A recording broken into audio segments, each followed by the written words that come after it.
my big question was, what's the point of this? Like, there's a better version of this story already. So why do this other than as a cash in? I think people are too quick to call things cash grabs, but I think this is exactly what this is.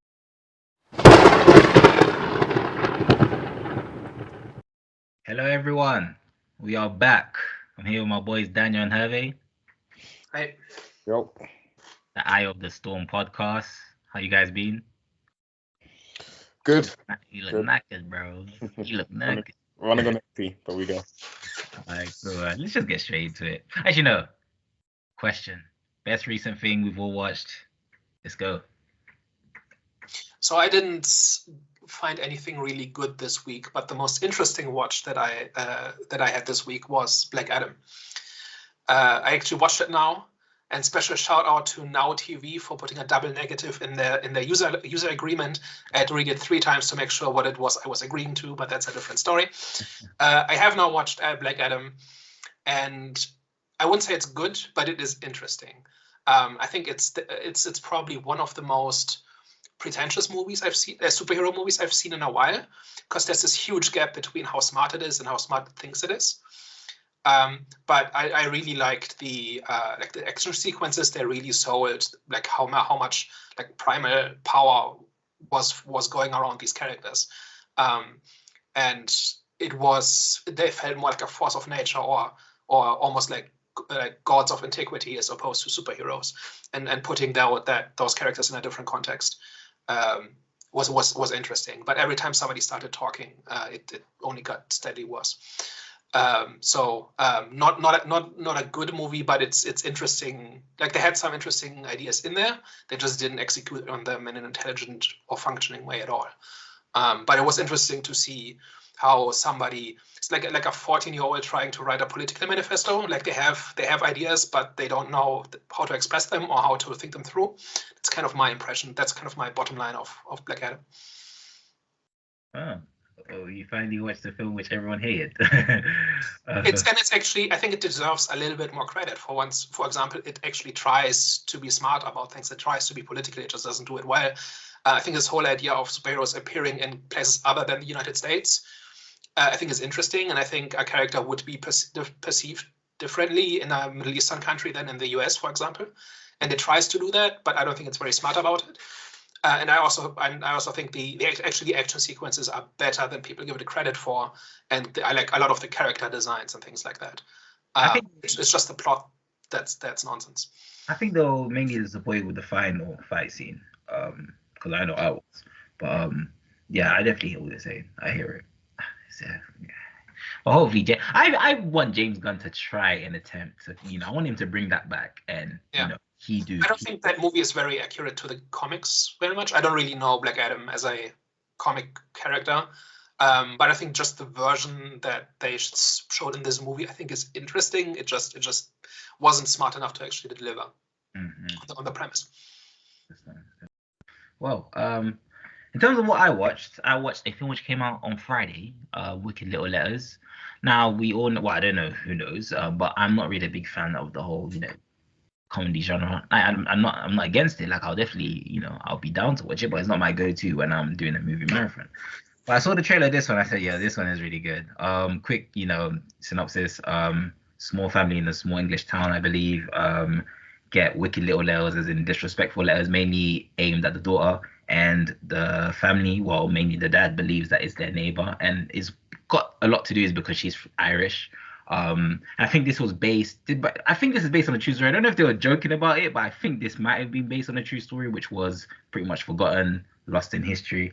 But yeah, so and so they blame her. She gets arrested. Now she's on trial, and then a police officer and a couple of friends try and investigate who's actually creating these letters, send them out, because they send it to the family and they send it to other people around town as well. Very disrespectful letters, very funny. This was a good watch. It kind of got me back into, I used to watch comedies, so it's kind of got me in that comedy mood, and I'm actually thinking of watching the movie which Harry wants us to watch so bad, which I did watch before, but after 10 minutes I took it off. It was Banshee or something, was it? Oh, the Banshees of Inisherin. Yeah. I just couldn't get into it. So after watching that movie, Wicked Little Lies, I said, yeah, I'm gonna give Banshees of Ed Sheeran. Was it Ed Sheeran or? I would actually. Yeah, the Banshees of Ed Sheeran. Yes, that's what it is. He's not Ed Sheeran, is he? I would actually recommend watching No Hard Feelings above that one. If No you Hard Feelings, good that's- movie. Oh, I watched that one today. Hated it. You hate? Oh, No yeah. way. Oh, what? Why? It's No Hard Feelings. Yeah, it's hard to pin down exactly. I think it tries to be about something, but isn't really, or it's kind of confused about what it is about. And the individual scenes are not wacky enough or funny enough to really carry them by themselves. It really wants to be a kind of heartfelt movie that talks about important issues, but it doesn't really manage it, I don't think. I don't think the premise is thought through well enough or executed nearly well enough to really hold together. Daniel, man. Like I personally found the comedy in the movie hilarious. I love the comedy in the movie. And I understand what you're saying about like the story and like and kind of like some of the themes that they try to explore in it. But in my opinion, it's not meant to do it really that well. It's just kind of meant to be there and kind of give it a little bit of heart. Like with all the comedy, it's just meant to have like a kind of like a bit of a heartfelt conclusion. It's not meant to be really done that well. So I didn't really like care too much about how they executed it. Is it like, did I care enough about the characters where they've gone on this journey and they've reached the end, and at the end point, you know, where they're at, do I kind of care enough? And I was like, yeah, you know, I get. So yeah. I just think like you can either be about important topics or you can be just a raunchy comedy, and it doesn't really do either all that terribly well. Like the raunchy comedy part is not really nearly raunchy enough or funny enough, and the talking about important issues part is not thought through enough. They would have needed to put in a lot more effort into figuring out what it was they were trying to say in the first place. So it's kind of like this halfway thing where it does both a little bit, but not really. At least that was my takeaway from that movie. Yeah, we'll agree to disagree on that one because that was one of my favorite comedies from last year. But okay. Check out the trailer. I feel like that's like one of the first times that me and Daniel have actually disagreed on the movie. But okay. Wow. Everything. Yeah. Guys, you're here. You just experienced an iconic moment. Usually these two are always against me, but don't worry. Let's get. Herman, what was a good thing that you were? What the best reason thing you've seen? Best recent thing, I rewatched Dune for the conversation that's coming out next Monday, I believe. Again, it's kind of like space opera type of movie, whatever. It's about there's actually, how would you describe Dune? Because like I wouldn't know how to like kind of best describe the movie. Daniel, I'm gonna let you do it because it's your expertise. It's kind of hard to summarize. It's basically a story about heroism and hero worship gone awry. Basically, that's not really apparent from the first half from part one, because a lot of that is setting things up. But the main character is very much a chosen one character in like 3 different ways, and in part 2 and in the further movies, if they're being made, we'll see basically where that leads, where that takes him, and how basically ideas of hero worship not only don't always are kind of hollow, but also can develop a life of their own and can destroy the people who are ostensibly benefiting from them. So in the movie, like he's part of this eugenics breeding program that's supposed to bring about the psychic space messiah, and he's a candidate for having fulfilled the prophecy. He's been trained as a human supercomputer, and he also is positioned to fulfill the prophecy of the Fremen, right?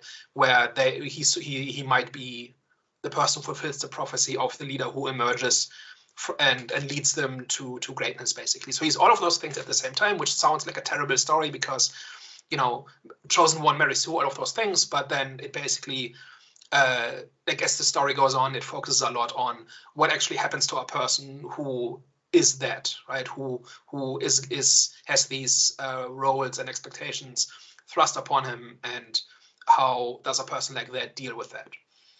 That's basically the core of Dune. Again, not really apparent from part 1, but I think by part 2 it will come together. Perfect. So Yeah. can you just give us a spoiler? Sorry? Can you just give us a spoiler? To a 60-year-old science fiction novel, yes. But I mean, like, all of that is like he's being set up for that, right? The movie talks about how he's part of this breeding program in the aristocracy, and how he's been trained with all of these special skills, and they talk about how prophecies have been seeded among the Fremen that he is basically has been born to fulfill. Except there's nothing magic going on, right? It's just all social engineering and propaganda and that sort of thing. But he basically is the convergence of all of these historical forces. Like, all of that is in the movie. I'm just saying that's the important part. Cool. Well, Heavy, I'm guessing that was that all from you, or did you want to add anything else? No, I mean, like what I enjoyed out of it, obviously, like Daniel summarized it really well there, because he's like he loves that movie or loves like the book as well. But from my perspective, it's got cinematography in it is world class. It's amazing, amazing political intrigue in there as well. All of the actors completely deliver on their part. The world building in this is excellent as well. Really immerses you in in the world as well. So yeah, fantastic movie all around. Cool. Looks like it's time for the main event. Yeah, well, this week's a bit of a change of pace. We're not reviewing a movie. We're reviewing the first episode of the Avatar, The Last Airbender. So, Jonathan, what was your thoughts? Better than what I expected. The trailer. After watching the trailer, I wasn't looking forward to this. I'll be honest with you. I don't know why. I'm not against child actors, but it's just I just can't. As of recently, well, not recently, as of a couple of years, I say 2 or 3 years, I haven't been able to kind of have a good experience watching films where the majority of the cast are child actors. I don't know why, but after watching this film, I was like, oh, okay. Yeah, this was better than what I expected. Amazing fight scenes. It was more gritty than I thought, because it was more grittier, and I wouldn't say gory, but it was more grittier than I thought I was gonna get. Do you know what I'm saying? Because this is associated with Nickelodeon, man. Nickelodeon's for the kids. So I was like, God damn, like when you've spoiler quickly, but when when the what's his name? The guy that was the head of the Fire, was it Fire Nation? Is it what they call it? Fire Nation? What's his name? Well, anyway, him, the king, the lord, whatever, when he burned the guy to a crisp, the earth guy. I'm just gonna call him Earth, Fire, Wind, and freaking water. I don't know how you guys refer them to. I did watch. By the way, I watched Avatar as a kid back in Nickelodeon days. Amazing. So, but yeah, it was very gritty, especially when he turned him to a crisp. I was like, wow. And the fight scene between the Fire Nations and the Wind. How do you refer to them? Is it Wind Nation or Airbenders? Airbenders? Yeah. The Airbenders. I think they're air nomads, I think. Air nomads, right? The battle between them and near the beginning of the first episode, I was like, wow, this is amazing. Like the choreography was amazing. Like I think the iconic moments were done well. What moments that were supposed to be iconic were done well. Visually, it looked amazing as well. I was like, damn, like even Otto looked amazing. I remember Otto. Otto was one of my guy back in the day when I used to watch him. I loved Otto. And watching him, I was like, wow, they really nailed it. Like this looks amazing. Like it just looks really good. Like visually looks amazing. Like I said, amazing fight scenes. And yeah, overall it was now, even though I'm saying this, I'm not saying this was the best thing I've ever watched. I'm not saying I'm gonna watch it. I'm gonna continue watching because I'm 50-50. But like I said, better than what I expected. Cool. I mean, as someone that never watched any of the cartoons growing up, I never really saw the hype about it. I mean, I always say anytime that they're trying to adapt Avatar, The Last Airbender, there's always so much hype around them trying to get it right. And obviously, like the last movie that they did got absolutely panned and was classed as terrible adaptation of it as well. Sorry? They did a movie? I'm sure they did. I'm sure they attempted to make a movie. Yeah, like 10 years ago or something.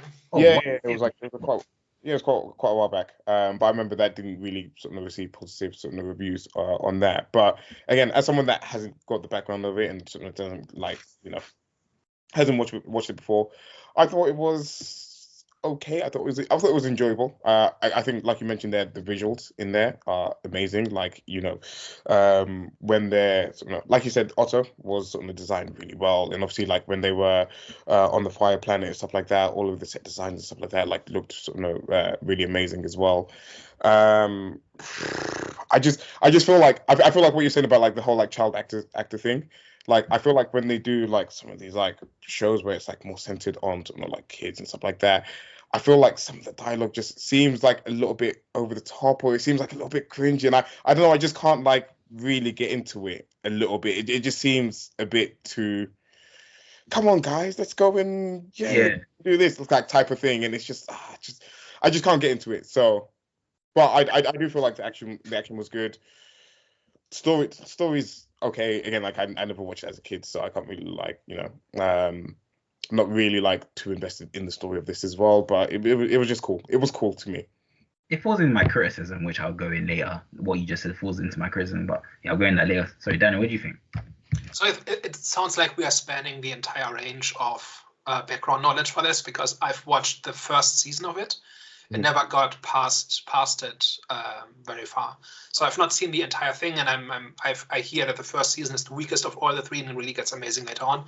I like the animated show very well enough, and this one is a very mixed bag. So I was really excited in the opening sequence, where, what was it? The Fire Nation attacks the Earth Kingdom or something like that. Because a fight between Earthbenders and Firebenders, which is a new scene. That is one of I think the only scene that is completely new. Everything else is a fairly faithful adaptation. I got really excited for that in that first scene. It was very kinetic, very gritty. For some reason, streaming shows have a problem with martial arts, where they just don't do them very well.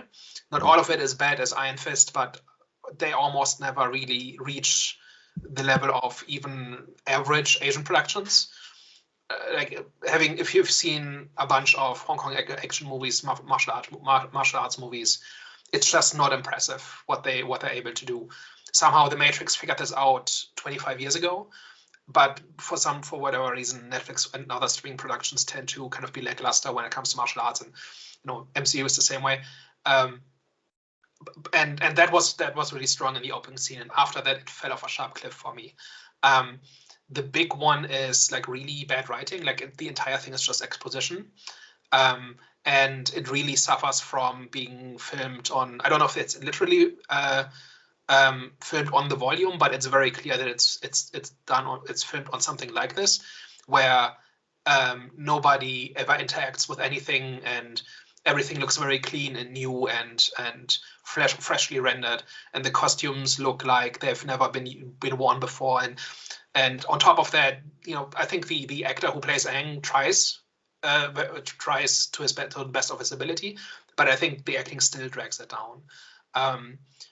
And I think that's a topic that we can get into in the spoiler section. But my big question was, what's the point of this? Like, there's a better version of this story already, so why do this other than as a cash in?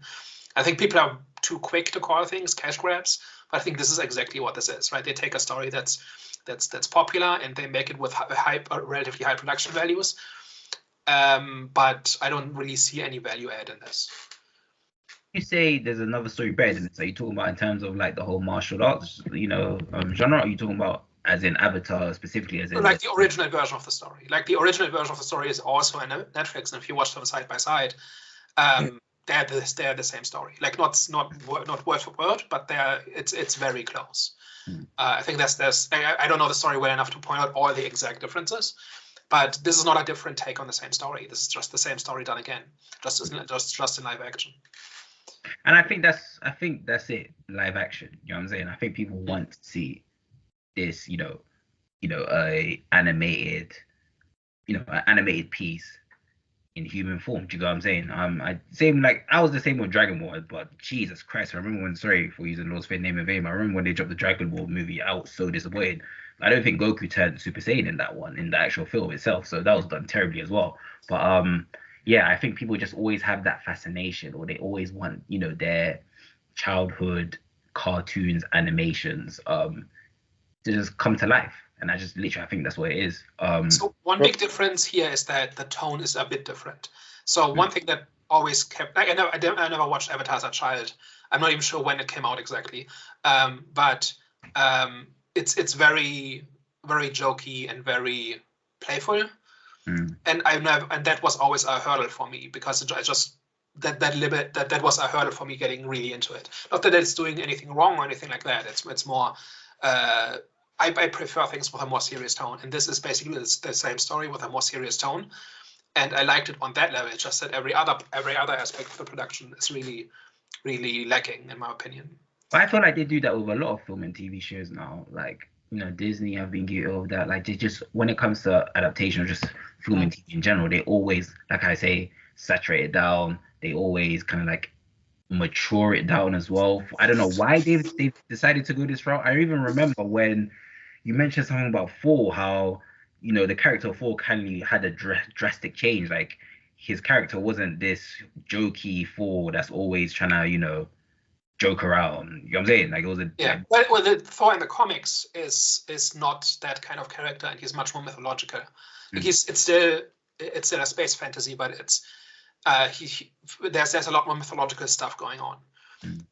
So that's a huge change to that character. But I think you hit on something there where just a few months ago they put out One Piece and everybody loved it. And I have not seen either the anime or the live action adaptation, but from what I've heard, one of the problems with One Piece is that it's really decompressed, where it's basically hundreds and hundreds of episodes, where in most of them not very much happens. And the Netflix version of One Piece appears to be essentially the same story, but only the highlights, so all the filler cut out. And I think that's a point where you can say, okay, this is version 2.0 of the story, and it's a more focused, like, if you like the basic story, but you don't have the patience for all the filler, that tends to be, from what I hear, is pretty common in manga. Then there's a point to that, because that is a different version of the same story, whereas with Avatar it just seems to be completely faithful recreation. And I like, generally, when I see an adaptation, I want it to be faithful. But if it's just remaking the same thing again, not exactly word for word, but very closely, I have to ask, what's the point of this? Especially if the first version is perfectly fine. I feel like part of it as well is that I know, like, some people have difficulty getting into some of the animated shows. No matter how good it is, it's just that they can't get into animated shows. So I feel like part of it could be trying to, like, present it to a new audience as well, that typically probably wouldn't watch the animated version of this show, essentially. But I'm of the same opinion of you. It's just, if you're essentially redoing the same thing over and over again, really, what is the point to all of it, in my opinion? And funny enough as well, I did hear, and I don't know whether you guys heard as well, that they were possibly looking to do, I don't know whether it was like an animated or like a live action version of it, but like them in their like 20s, like a little bit further along when they're adults. I feel like I saw that somewhere, that they were like looking to create that, and like something like that would be a little bit more interesting, where you're actually kind of like building out on the world, and you're like sort of like moving it forward and progressing the story. And that's what I thought it would be. There would be like another story in the Avatar universe, but then it turns out no, it's just the same story. It's just the same thing, yeah, essentially. And again, like, someone that hasn't watched the animated show, I did watch the original movie that came out like 10 or so years ago, and again, it was pretty much some of the same things that were like happening in this, and it was just like, okay, I've already seen this before. Like, you're not really giving me anything new here. But it's interesting though, because a lot of the complaints that people have with adaptations is that it's not accurate enough. So what are we saying? Are we saying that, okay, make it accurate, but as well add something new? But not too accurate. Okay. No, like what you're saying, make it accurate, but not too accurate. Okay. No, I think there's a difference between a remake and an adaptation. Like, an adaptation changes mediums, right? It novels to movie, or comics to TV, or something like that. And I think, or video game to movie, or something like that. And I think in that there's a point, because the experience is different. Playing a game is different from watching a movie, even if it's the same world and the same characters. And reading a book is a different feeling than watching a movie. They're just different kinds of mediums. Whereas here, the only difference is one is animated and one's live action. And yeah, there are a lot of people who have this hang up where they just can't get over the fact that it's animated. But also, The Simpsons was almost 40 years ago, right? So there are so many. I don't really understand why so many people still have that attitude when there have been so many animated shows that have clearly been for adults and have been high quality.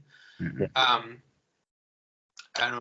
It's just what I feel. You know, again, not to mention Arcane, but you know I love Arcane and I try to recommend it to absolutely everyone that I speak to. But so many people are just like, oh, it's animated. Oh, I don't know about that. And I try to explain to them how amazing it is, but that just seems like a hurdle that I always seem to get when I recommend that show. Yeah. Does that justify a project like this?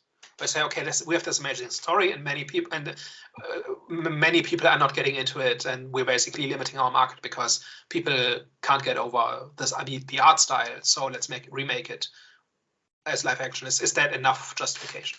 Probably not, and I don't believe for a second that's the main reason why they chose to remake it. To be honest, I don't think that's the main reason. That was just like maybe like one of the potential reasons for the adaptation. But no, it's definitely not, because how many new fans is this really going to pull in? How much money is it really going to make them adapting it from the animated show to live version?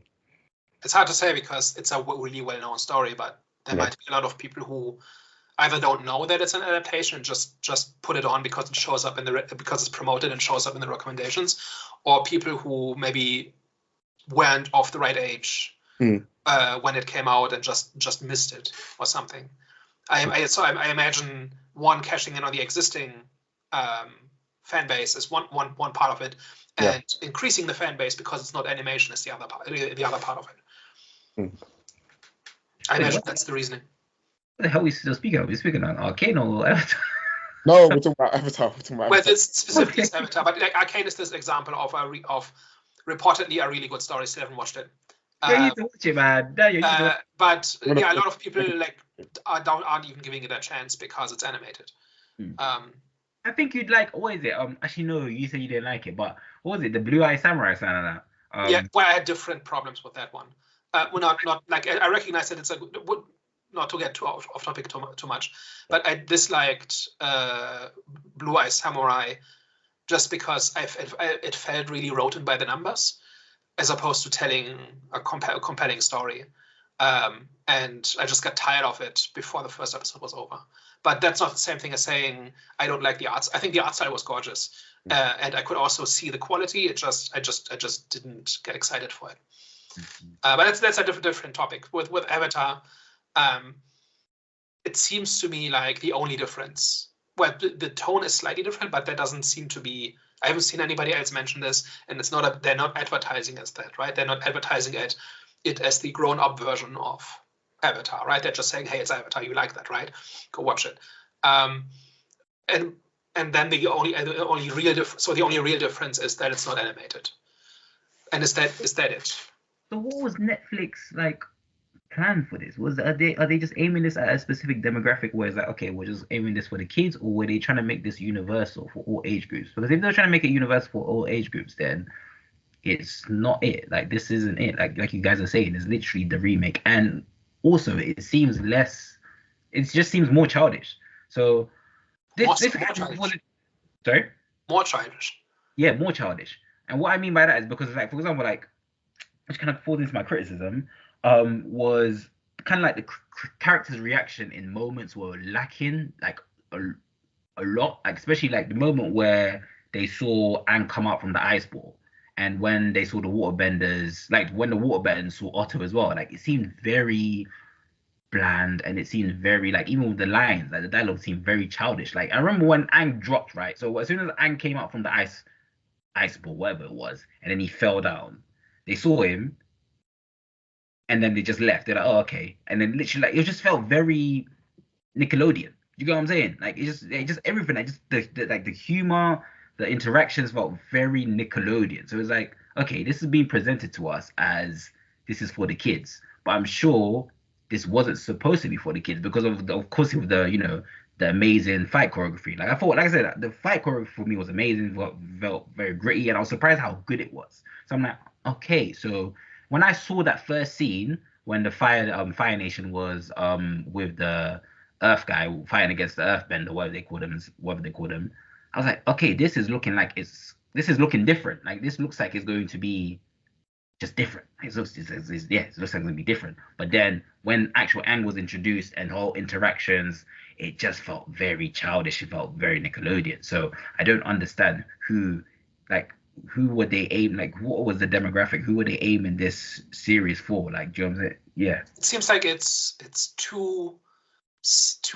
not, it's not really serious at tone, but it's more serious, which seems like it would be less appealing to younger audiences, but it's still too childish for an adult audience. Like if it's the same story but from the point of view of adults or made for adults or something, that might, considering that how old is that show, 20 years, something like that. Yeah. It says here 2005, so like like 17 years. Yeah. So people who watch this in their teens are now in their late 30s, early 40s. So you might say, okay, you really, you have nostalgia for the story, but you don't want to watch the same thing you watched as a 15-year-old maybe. But so we remake it with the sensibilities of a 35-year-old or a 40-year-old. Like that I could understand, but it doesn't seem to do that either. It's strange. It's strange. Like I'm just trying to understand like the business decisions behind giving the green light on some of these shows and films. Like, who is this for? You know what I'm saying? Like, just the way that you present it, the way it's been packaged. I mean, in terms of investments, it's probably one of the safer ones, right? Because it's a well-beloved story. It has a huge fan base. There was a failed live-action remake, so you can present it as we did it. This is the one we got right. So I think that is why it was made, is because it's a safe, profitable IP that you basically can't screw up, and you can't really screw up if you just make the same thing again. Right? This is not like Dawn of Justice or something where you have a very specific tone and a lot of the audience doesn't like that tone, for example, right? Like this is just the same story. So in terms of giving some people something to watch until the next billing cycle, I think that's the motivation behind it. Okay. So what would you guys say was your highlight moments in the series, in episode 1? I feel like go ahead, sorry. No, I feel like you guys have touched on it. It's just like that opening scene, and again, like that whole like it feeling a little bit different, and sort of the intrigue of the the Firebenders and the Earthbenders, sort of fighting, the visuals behind it were really well done, and then I think everything after that was just kind of fell off a cliff after that. So that's my highlight. It had a little bit like a high school play. Yeah. Sorry? A little bit. Yeah. Like the costumes look very cheap. The backgrounds all look very artificial, and the lines, like it's people standing, in front of each other saying lines. Like that was kind of my impression. And I think that has less to say about the actors and more about how Netflix makes movies, because that's like a general problem they have. But yeah, all of kind of like none of these are really deal breakers, right? I can deal with clunky dialogue, I can deal with hokey effects, but there has to be something really compelling about it. And to me, there just was like nothing, no aspect of it really rose to that level. And this is why I'm disappointed, because like we all mentioned, like the first scene was, it caught our interest, but then it kind of went Nickelodeon from there. And it's like, damn, like you guys, like the package is there, it's just not packaged right. Like we said, the VFX, just the whole visually, aesthetically, it looks amazing. The fight scenes are great. It's just missing that story, as in like the way that the story is being acted, the way it's being, performed. It's still stuck in Nickelodeon times. I would disagree with that. For me, a huge problem was how it looks. Because you don't like how it looks. Yeah, I think the costumes just look bad. Oh, I'm not necessarily like everything looks brand new. Everything is perfectly clean. Nobody touches any prop, like, because there can't be too many, because that clutters up the volume. I think that is really what's holding this back. But at the same time, I can't agree, because even in the animations, even though like we can't well, even in the animations, the costumes in that looked it looked new as well. So I don't necessarily. You mean in the animated version? Yeah, But this is like the superhero tights argument again, right? Where in animation you can get away with simpler designs with lots of solid colors and stuff like that. And if you adapt that, if you just adapt that perfectly faithfully to live action, it looks cheap. Because that was like what early superhero movies were like, right? Where they just basically put people in colored spandex, and it's over time they figured out that you have to add texture and you have to add detail that you wouldn't do in animation because it's too much detail and it's too busy. But in live action, you have to have that stuff, and you also have to make it look worn to the appropriate degree, whatever makes sense for the character, right? But just making, I think this is one example where it's too close to the original, and things like hairstyles or costume designs just don't look right and that's what makes it look like a theater production maybe, but not a good one. That's why I compared it to a high school play, because it looks like somebody who didn't really have the resources to do it properly, which I don't imagine this. I don't know what the budget for this was. I don't imagine it was cheap, but that's what it looks like to me. Because nothing is lived in, nothing has detail. Everything is too off the page without thinking about, okay, how does changing the medium work? Like, how does it impact the story and the characters?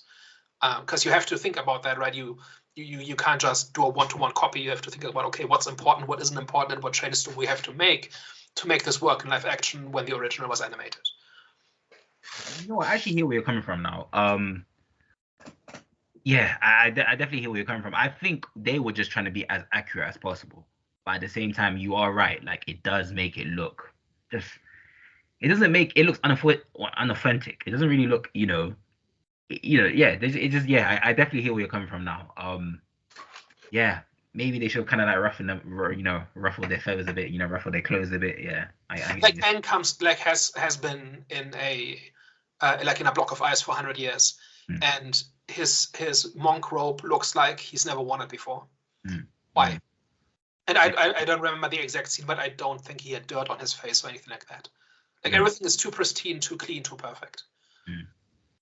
Yeah. I feel like we're just confused. Well, it seems like we're just like kind of like confused as to why this exists, to be honest. Like, and it makes it like really difficult to really critique it like that much. And I know that like not everything needs to be like this like massive like cinematic universe and this to any other or whatever like that, where you have like loads of different shows and stuff like that, or like movies that connect into like this one sort of like for this example like the Avatar world or whatever. But it really seems like, as you guys were mentioning before, like people watched this as a cartoon like 20 years ago, and in my opinion, again, someone that hasn't watched the cartoon, they kind of presented some things that were like maybe like interesting in terms of like obviously you had like the 4 separate things and how they interacted and stuff like that, and like that you had the Fire Tribe that decided that they then wanted to like take over and like sort of have like law and order and stuff like that, or like impose their order on the rest of the different tribes and stuff like that, and stuff like that like could be interesting, and again you can make it a little bit more mature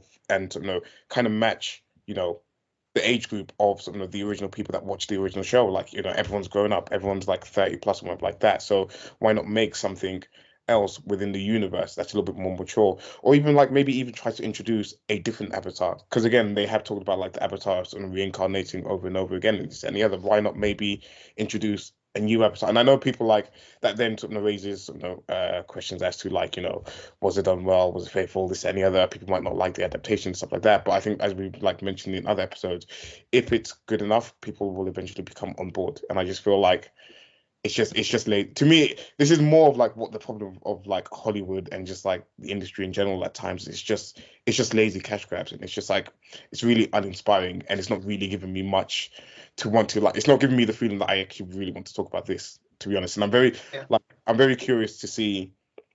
And it's on Netflix, and Netflix always push their new shows and stuff like that. So I'm sure it's going to do well. But I'm very curious to see how many people stick it through for the whole 9 or 10 episodes or however long the series is, and how many people actually watch this, and whether this is actually even a discussion maybe like a week or two from now, because there's nothing really that interesting about this, to be honest. Yeah, currently in the UK, it's number 2 for series. Which is like, I don't know how factual their charts are, but assuming they have some relation to reality, it's the second most viewed show on Netflix at the moment. So people are watching it. Yeah. But yeah, I think the question really comes down to what's the appeal. Like if I think you can imagine all sorts of different ways in which you can either retell that story with, from a different perspective or in a different way, or tell a different story in the same universe or whatever. But just me as a viewer, even I'm actually kind of the perfect person to sell this to, because this is a story I've heard good things about. I never really got into the animated show, and this has a more serious tone than the original. So all of that, those are all pluses in my opinion. And just my main problems are, one, the quality issues, and number two, what's the point? Why am I not just watching the original then? And so much time and effort and money went into making this. What else could they have made? Right? It's kind of my thinking. It's interesting because, like I said, who was this aimed for then? Was this for the kids? Was this for, just people, who've actually watched this before? Or was this just they were just trying to make this? It was for everyone, pretty much. Yeah, I mean, the cynic in me just says, well, it just pops up, so you click on it, and a bunch of people watch and are entertained until the start of the month, when they charge for another month. I always try to give this stuff more the benefit of the doubt, because companies being greedy is it's not a very useful complaint, because companies always want to make money, and everything they do is to make money, but the choices they make and what they try to sell us is what's the interesting part, right? Every single thing has been, if ever enjoyed, has been made with a profit motive. So saying that this was just made for the money doesn't explain anything, because that's true for everything. But I'm really kind of baffled given that you're remaking this story, there could have been interesting choices being made. Like, you didn't have to do a completely step by step recreation of it, especially since not only is the first story still available and generally held in high regard, like, there's nothing about like that first version that really was, that people said, oh, I wish they had been able to do this. Like, if the original show had not been able to realize the premise properly, or ran out of money halfway, so they started cutting storylines, and this is an opportunity to do that properly, like something like that, right? Then I could see the appeal. And it's not just about what Netflix was thinking when they made it, it's also why we should care. Back to like the actual show itself, in episode 1. One thing that I was a little bit confused by, and again, I've not watched the animated show, as I've said so many times during this episode, but I was very confused by the firebenders' power, because I thought that they were manipulating elementals that already existed in the world, but it seemed like with the fire people, they were kind of just generating fire from anywhere. Obviously, like, they were on, like, for example, when they're on the ship in the middle of the ice or whatever like that. You've got like the furnace burning, and you've got the coal and stuff like that, whatever going.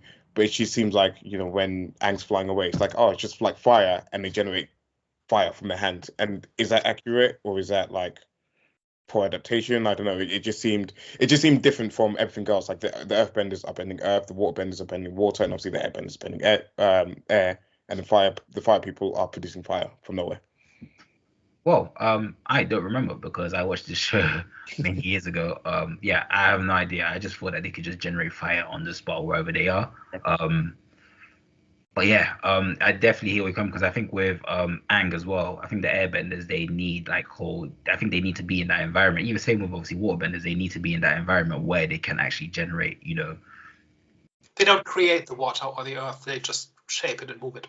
Exactly. Yeah. So I don't know. I definitely see where you come from. I'm not gonna say I would have to watch the show again, because I'm not gonna do that. But that was a good point. Listen, I'm putting this emphasis on the target audience, because it kind of like, if I knew who their target audience was, it would help me. Like, my arguments would be different. If I know that this target audience was for the kids, I'd be like, okay, this is an amazing show. Like, it's got everything that kids would love. If this was target audience was for people who've actually seen the actual animation, and because they know that we're all grown ups now. So yeah, if it was for them, then I'd be like, I acting not great. You know, you guys are still stuck in Nickelodeon era. I don't understand the point. This is a whole complete remake. You lot should have added your flavor, your twist, whatever. So yeah, that's why. Yeah, it is. I just don't understand. I'm on the same opinion of you guys. I just don't understand the purpose for this because they've literally made it the exact same besides the first scene, and it doesn't make sense. But it doesn't change or negate from the fact that for me personally, amazing fight scenes, iconic moments, you know, done well, which was supposed to be iconic moments and visually amazing, but it's not for me. I honestly, it's just not for me. Yeah. And it's actually worse than the original. Like the dialogue and stuff like that is actually worse, I thought. I think maybe like we're judging this based on the first episode, so maybe 2 or 3 episodes in that they really find their footing. But I don't know. It's that one that isn't really an excuse, I don't think. And two, like it's not only is it the same as the original, it's also slightly worse in most aspects. At least to me. I have a question. Has anyone seen Cobra Kai? It's on my list. I haven't yet. Okay. Have you seen it, Jonathan? No, and the trailers don't really look too convincing for me as well, which is why I've never kind of like explored that show. Is it good?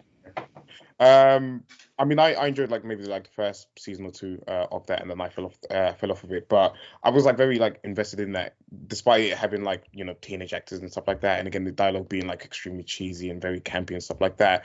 And I was just like curious. I was gonna like ask a question from you guys because like I'm trying to like rack it from my brain while I'm sitting here as to why the dialogue and stuff like that worked in that show for me, but it's just like not hitting at all in this show. And I can't put my finger on it why it does, but yeah. I just want to ask that, but clearly you guys haven't seen it, so never mind. I like I said, I haven't seen Cobra Kai, so I don't know what the quality level there is. Here, it's less about what's being said and more about how it's being said. Like a lot of it is just really blatant exposition dumps, and I don't remember the original being like that. Right? Like there's this voiceover about about the 4 nations and who they advertise. Like that was the voiceover narration in the intro in the original, and I think that one is almost word by word copied. I think that's 1 or 2 like there's minor iterations, but it's basically the same thing. But then you have just this elder from the Water tribe just repeating it in dialogue, and jarring. That was very jarring. Which I don't think was in the original. And then half the dialogue is just people explaining the world to each other and explaining history to each other. And it's not even like Aang needs to be caught up, right? He has missed 100 years of history and he needs to have things explained to him. But it doesn't feel like real people explaining history to each other.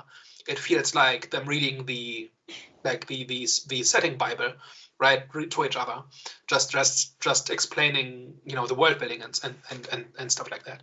So that part is also just worse, which is weird. I think the reason why you don't like this one is because everything else is good besides the dialogue. So I think you mentioned before you like the fight scenes, you think it looks visually good, but it's just the dialogue. That's just the highlight, but everything else is pretty terrible. Exactly. So I think it's the whole, I don't want to say acting because these are child actors at the end of the day. So I think they're doing what they're supposed to do. They you know what I'm saying? That's how child actors perform. If you guys see Nickelodeon, they're doing a great job. So you kids are watching, they're doing an amazing job. But I don't really blame the actors. It's a good package. Exactly. I just think, like you said, is the way that it's packaged. Like everything else is great. Like the gritty, the fight scenes are gritty. The visually, for me, it looks good, and I think you said it looks good as well. But it's just the way that it's being performed in the setting is like the performance is not matching the setting. And I think with Cobra Kai, when I saw the trailer, it looked very TV. I wouldn't say it looked cheap. It kind of looked cheap, but it's cheap. What you'd get from like a that type of TV show or whatever it is, you know what I'm saying? Like the acting matched the setting, but this one is no, like, it just doesn't match what it's being delivered on. Yeah. And since we've been harping on about that aspect of it, what's your favorite remake that justifies its existence? Where I say, okay, this one added something new, or this one should have been remade, or it's a good thing they remade it. That's a good question on the spot. So for me, it's like, just to give you time to think about it, for me, it's probably The Blob from the 80s, where it was a science fiction movie in the 50s where they couldn't really portray the monster. And they had to cut away a lot, and they had to have people in rooms talking about it a lot. And by the 80s, special effects technology had come along well enough that they could realize the concept. So they could do it properly this time, essentially, and didn't have to cut corners that they had to cut before. I think both are quite good, but they're very different movies, and the 50s version is what it is because they couldn't pull off the monster the way they wanted to. And then 30 years later, they could. And that point is basically them showing off, saying, look what we can do now. And when you watch it through the lens of somebody who knows special effects, which is not me, but I've seen like video essays about it, it's like almost like they're just showing off, saying, look what we can do now. Look how many different special effects techniques we can cram into one shot to really make this monster live up to its potential. And so that's an example where you say, okay, that is a remake that justifies its existence because it fixes the problems or the like the compromises that had to be made the first time around. And then another example would be Battlestar Galactica, where the original was like it's a classic, but it's kind of a Star Wars ripoff. And the second time around, they took the basic story and then recontextualized it in like early 2000s war on terror kind of sentiments. It's a very different story using the same characters and the same basic plot. And so you can't put those two next to each other and say, yeah, this is the same story, because they're tonally and quality-wise and in all the details, it's so completely different that they are basically different stories, to the point where you can argue about should this even be a Battlestar Galactica show, or should this have been something else, just something new with new names and new plot. But that remake justified itself by being a completely different take on the same basic story. So there are examples where remakes can work, and they all work in different ways.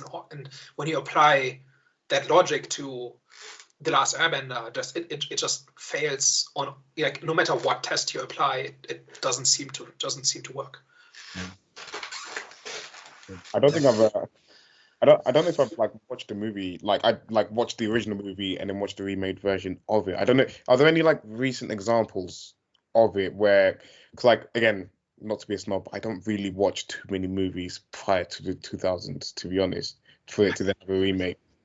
So anything that would have like come out in like the 2000s, 2010s, have there been any remakes? Off the top of my head, not one that I would have seen. Obviously both. Obviously I have like watched movies that are remakes of previous ones, like, you know, like for like Dread, for example, but I've not watched the original to like have that comparison and you know.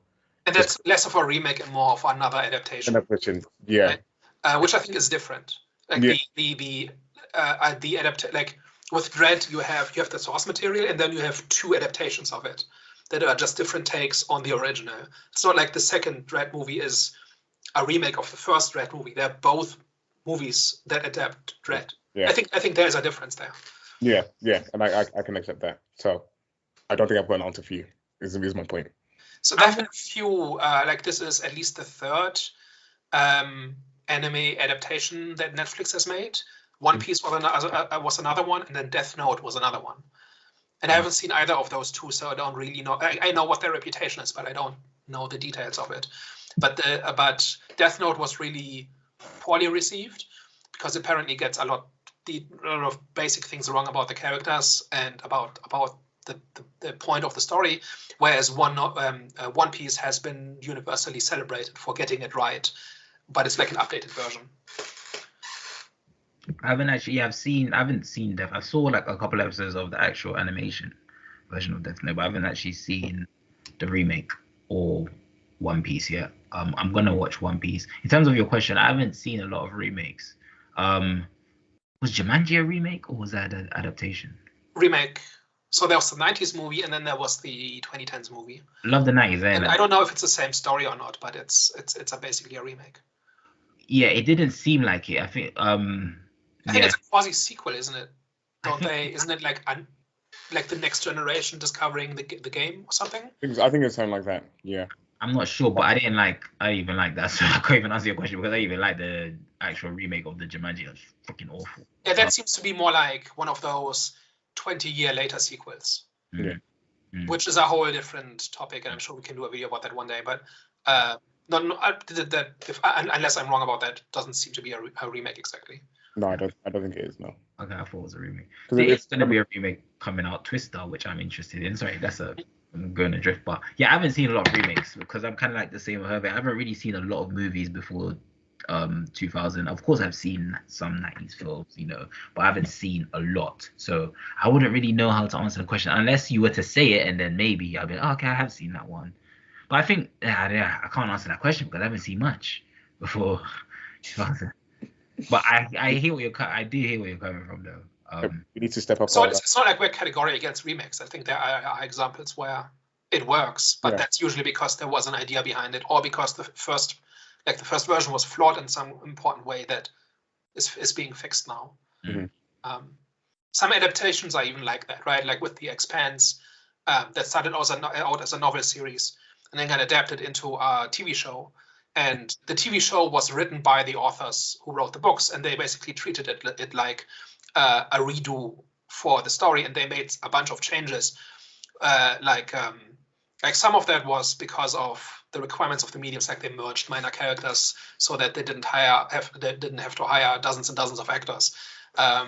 Things like that, but also they also introduced some characters earlier or later and changed some details around, basically because the first time they wrote it, they thought they could do it better, and the TV show was an opportunity to fix some things that they thought didn't quite work. And that includes like introducing some important characters earlier so that you get more background on them by the time they become important to the plot. And that's generally been regarded as good choices. So, but that's not a remake, that's an adaptation. But my point is, when you do something like that, sometimes changes are a good thing if they fix something that didn't quite work the first time. And The Last Airbender doesn't even seem to get close to that, or doesn't even want to try, or they don't even seem to be things that are generally viewed as being broken about the first version. So it doesn't do that either. I have a remake that I have watched, and it's basically similar to episode the Last Airbender, the Lion King one, where you got the animated version and then you had the live action version of it. And I actually felt like the live action version of it was a little bit more limited than what you could do with the animated version, just in terms of like how you could like animate the different characters in the movie and stuff like that as well. So I feel like that's one where it was, what was the point? It was just basically just a cash grab. We're going to put Lion King in live version in the cinema, and people are going to go and pay to watch it, basically. I haven't actually finished the live action version yet. I finished that. But, yeah, guys. Well, I don't know what else we can say to this. I was going to ask what your best performance is, but I don't think you guys are going to have the best performance for this one. For me, it was Otto. Shout out to the child actors, though. But Otto is my favorite. He's my guy, man. He's my guy. Shout out Otto. But, last thoughts, man. Unless anyone's got anything else. Oh, sorry. Shout out Aang's Airbender mentor or whatever. Oh, yeah. He gave me a little. He gave me a little bit of feels. He did okay. I'll give him a little shout out. Yeah. Okay. Cool. Well, unless anyone's got anything else to say, I think we should go straight to the last thoughts. my main thought is why. Yeah. Like I'm not a snob about this kind of thing. Like I'm okay with remakes and reboots and new adaptations if there's a point to them. Okay. And my standards for that aren't terribly high. Just even though my standards are really low, this shows in terms of what's the point. This show still doesn't rise to that level, and it seems to even be worse in most aspects than the original. So why? Okay. What would you rate it? I don't know. 5 out of 8. Yeah, so your ratings are one of the most interesting ratings. So, not terrible. Like I think if I just was watching this and I didn't know the original, I think it would be like I think I would still notice the quality issues and the limitations of the production circumstances, all of that. But it would be like it's still a good story. It's just not like the immediate comparison to the original, I think, is what kills it. And the flaws are too egregious to just be enjoyable. Like, it's not even a nostalgia trip because you're constantly being reminded about how it used to be better.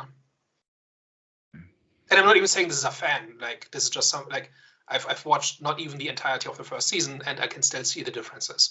Like, if you are a huge Airbender fan, I imagine all of these little issues are much more grating than they are for somebody whose interest is more casual in this, such as for myself. Oh, Herbert, what about you? Last thoughts and ratings? I will give it a 5 out of 10. I'm probably one of the people that they were hoping to convert. As someone that hasn't watched it, they've made a sort of an updated version of it, which is meant to be a little bit more appealing and maybe draw me in. But there's nothing about it that makes me want to go ahead and finish the rest of the season. I don't think there's enough interest in Aang's journey that he's about to go on in terms of like learning all the different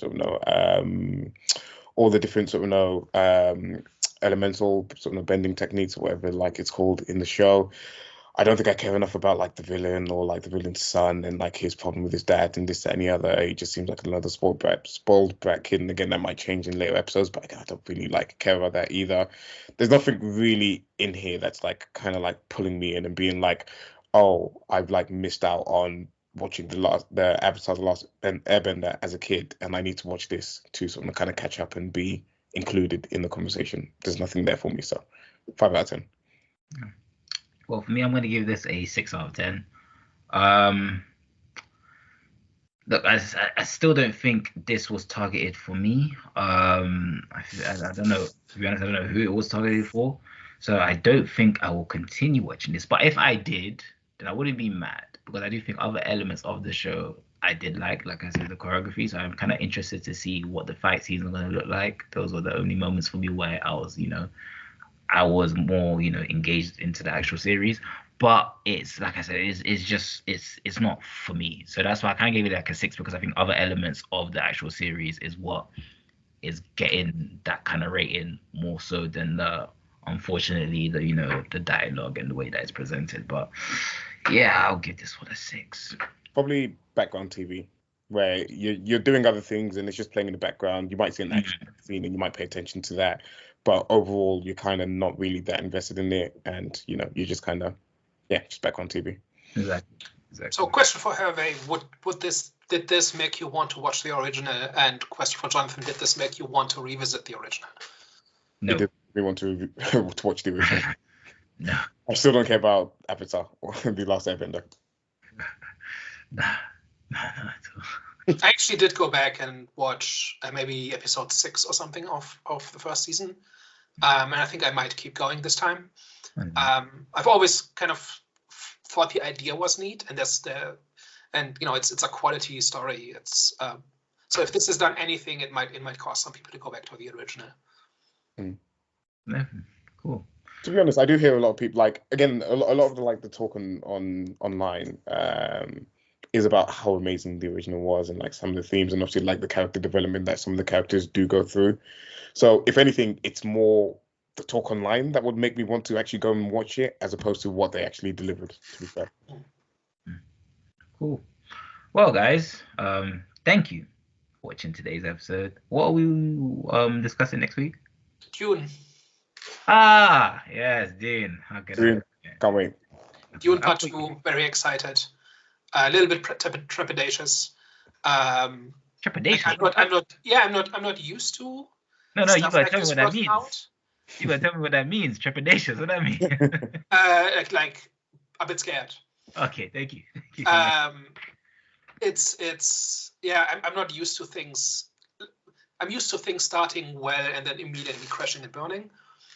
Whereas this is kind of like, and it's almost an underdog story where it's this unfilmable story that it's the second time it's been adapted. Everybody thought it was unadaptable. The first part came out during COVID, which didn't exactly kill it, but which was a strong headwind. And now the second part is coming out, and there's this massive enthusiasm from all sorts of people, not just book fans. So I kind of want them to keep going and do the entire 6-book series, because it really gets weird, and I want to see how general audiences react to that, because there's some weird stuff in there. Like it's like if you thought part 1 was weird, you've seen nothing yet. But yeah, I'm like, at minimum, it sounds like we'll get a good adaptation of the first one, and then hopefully it keeps going after that. But I don't trust it until I'm walking out of the cinema and I have tangible proof that it's done properly. Like, I've been burned so often about this. Like, I have even given up on the concept of hope when it comes to movies, where I don't get hyped for anything. I wait until it comes out, and then, if it can exceed my expectations, that's great. But I don't get excited for stuff like this anymore in that way, the way I did maybe 10 years ago. But Dune is kind of the one where I'm making an exception. So I really hope I don't get burnt on this. And so far, there's no reason to think that it will be a letdown. Daniel's like a girl that's had so many heartbreaks in her life, and she's finally found a good man, and she's still hesitant. She's like, all the signs are positive, but previous experience is holding you back. But hopefully it's good. It is very much like that, yes. Yeah. Hopefully it's good. Hopefully it's good. Everything that's come out Zack of it. Snyder has broken my heart so many times.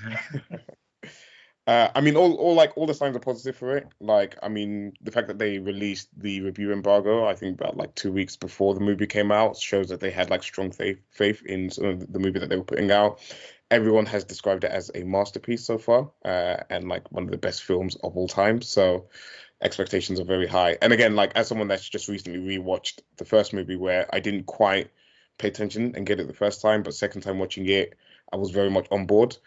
I am more than ready to sort of go back into this world and explore. I'm actually really happy that I rewatched it now and I don't have a long wait to watch part 2.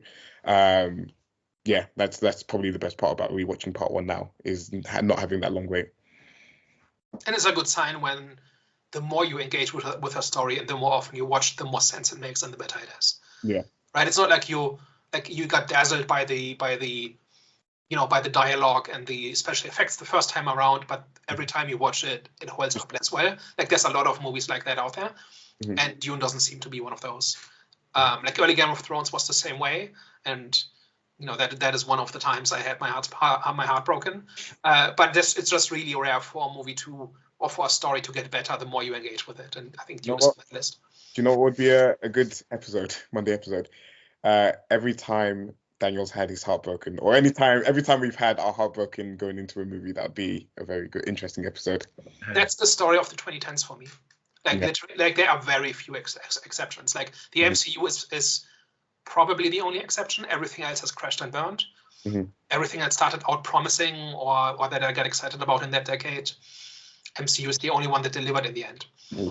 If you pretend it ended with Endgame, but everything else, Game of Thrones, DCEU, the Witcher series, Star Trek, Star Wars, all of it crashed and burned for no good reason. But that's a different story. But yeah, that's one of the reasons why I try to not get excited about stuff. And if it comes out and it holds up, then that's great. But building up hope and anticipation is not something that's really paid off in recent years. I'm glad we're seeing an exception. Nice. Well, thank you. Thanks, guys. And thank you for whoever's been for you guys who've been watching, and girls. But yeah, we'll be here next week. Hervé, do you want to plug in your? Yeah, don't forget to like, share, and subscribe, of course. And yeah, guys, thank you. We will catch you next week. Au revoir. Ciao. Bye.